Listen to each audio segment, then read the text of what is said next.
The holy isle of Tinirao, called by moderns Mokoya, which rises like a green pyramid from the middle of the soft blue waters of Rotorua Lake, has ever been a place of wizardry and enchantment, full of strange legends, half fact, half fable. It is the Olympus of the Arawa tribe, the abiding place of the ancient gods, the national ossuary, the hiding place of the sacred images of stone. On the levels of warm volcanic soil at the foot of the hills, the crops of sweet potato are never touched by blight. The magic of the Atua Kumara wards off all ills. Above, the never-fading greenwood climbs over deserted fortress and village site. There, within the fern-grown ramparts and fosses, the unnumbered generations of brown men and women have mingled with the soil of their mother isle. Very few Maoris live on the island today, for most of its area is a land of tapu. Amazing tales of sorcery and bedevilment cling to Mokoya, and most curious of all is the story of the encounter between Unuaho, the Tohunga, and Bishop George Augustus Selwyn, the famous first Selwyn, on the green terrace of Ararangi Pa yonder. This narrative comes from the Maoris. Selwyn, like a wise bishop, never told the story. Maybe he set the inexplicable affair down to the evil one. For all his learning, he was just that medieval type of man.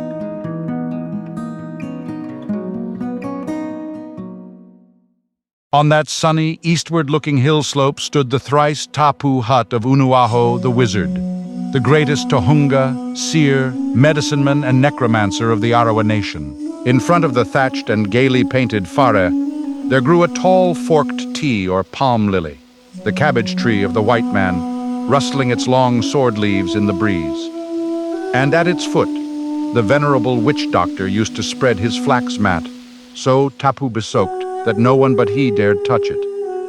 And there he would sit through the long, quiet days, looking out on the village below and the squares of cultivation and the blue lake beyond, sit like a grim, gray old god guarding and watching the labors of the little hapu, and thinking the Lord knows what strange thoughts and ancient wisdom in his deep old brain. He was the Merlin, the Moses of the islanders and their mainland kinsfolk for 50 miles around. Very old and gray was Unuaho.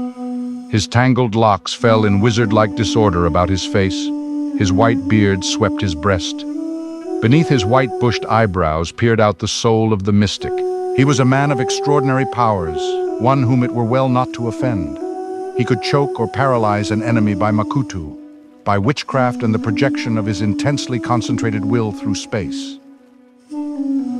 Should a storm arise on the lake, he could quell it by his potent incantations and his sacred mana.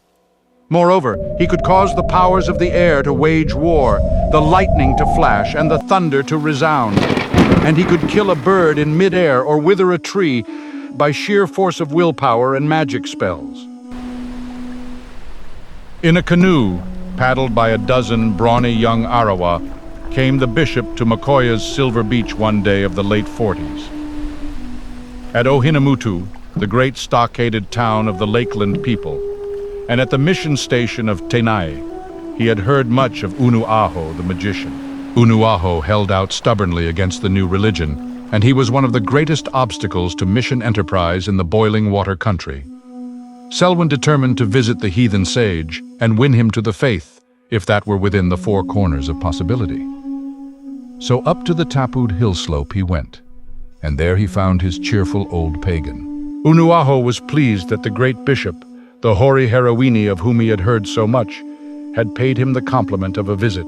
It was fitting, for should not the chief of all the white Tohungas pay a ceremonious call upon the greatest of the brown Tohungas? He held the bishop's hand and murmured a charm of greeting over it, until the bishop began to grow uncomfortable, for he felt as if the powers of the evil one that dominated this romantic pagan isle were beginning to bedevil him already. Selwyn set to as soon as the preliminary heathen runes were at an end. He told Unuaho that he had come to teach him the true faith, the new religion that Spencer and Thomas Chapman, pioneer missionaries, had preached to him without avail. Turn to my God," cried the bishop. "Turn from your ways of darkness and believe, for my God is above all your false Maori gods. He alone has power over the sons of men." "So," said the pagan warlock, gazing with steadfast earnestness into Selwyn's keen eyes.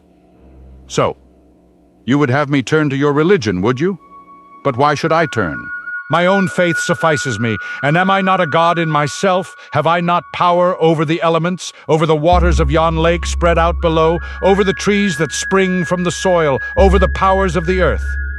Yes, and over man too. Now hearken you, O bishop, because I have affection for you, because in certain matters you are a man for whom I have exceeding regard, I shall make the path straight between us. Let there be a test, a straight and open test. Whichever of us can perform some wonderful deed which shall be a sign from the gods shall conquer in this matter of faiths. Let us, each in turn, put forth our greatest powers, and whichever conquers, to that one's religion shall the other turn. How say you, O bishop?" The bishop sat silent, awaiting further enlightenment. "Behold this tree, this tea growing here in front of my house," said Unuaho, pointing a long, lean finger at the lone cabbage tree. "Let us try our powers on that to begin with. Then we may go further, and each endeavor to slay a man by wizardry. Let us each endeavor to wither the green head of this tree. Should you succeed, then shall I acknowledge that your God is stronger than mine, and I shall become a Christian. But if not, not. What say you, chief of all the white Tohungas?" But the bishop was by no means ready to reduce the issue to a test of theological legerdemain. He shook his head. "Then," said Unuaho, "I will to work. Watch that tea palm, O bishop. I shall wither it, green as it is, before your eyes." And the sorcerer set to work. Stretching forth his hand, he recited in quick, sharp tones his most deadly charms, and put forth all his intense force of will and hypnotic suggestion or whatever mystic powers he derived through untold generations of priests from the ancient wise men of the East. Powers now lost to common knowledge. His old eyes blazed. They seemed starting from his head. And see, there before men's living eyes, the green and rustling sword blades of the tea suddenly lay dead and still. The fresh green tint disappeared. The long leaves drooped gray and dry, lying limp, flaccid, and withered. Unuaho had blasted the lone cabbage tree. "See," said the Tohunga, "I have withered the tree before your unbelieving eyes. Now can you bring it to life again?" The bishop shook his head, but committed himself to no speech. "Then watch," said the wizard. "Keep your eyes on that tree, O friend bishop." Again Unuaho recited his mystic karakia, chants quick and rhythmic. Again his frame quivered, his eyes burned with godlike fire. As Moses' eyes, we may believe, blazed when he struck water from the living rock. And behold, O bishop of little faith, the tree turned green again. The dead gray leaves revived, took their former hue and freshness. Once more they rustled gently in the soft lake breeze. Unuaho had conquered. The bishop sadly abandoned the hopeless task of conversion. He bade Unuaho farewell. He descended the hill to his canoe and returned to Ohinamutu, and never again did he set foot on this isle of pagan enchantments. And Unuaho died as he had lived, a heathen as the missionaries called him, content in that he and his gods had vanquished the new religion. Such is the Maori story, told me many a year ago on that sacred hillside of Mokoia by Unuaho's black-bearded grandson Tuki, himself a man wise in Maori lore.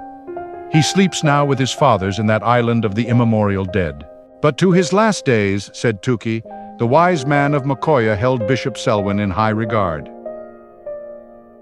"I love that chief of the white Tohungas, that keen-faced bishop," said Unuaho. "He is a man after my own heart, and in token of my affection for him, there shall forever be a Selwyn in my family, in memory of my praying friend in the black hat." And thus it came that Tuki's Pakeha name was Hori Herawini, or George Selwyn. A bright-eyed little Maori boy sat by us on the hillside. "This is my son," said Tuki, "and his name is Hori Herawini too, and when he grows up and has a son, his child also shall be a Hori Herawini. Thus the name of the great bishop shall never be forgotten on Mokoia, nor shall we forget the triumph of our ancestor who makutu'd the living tree."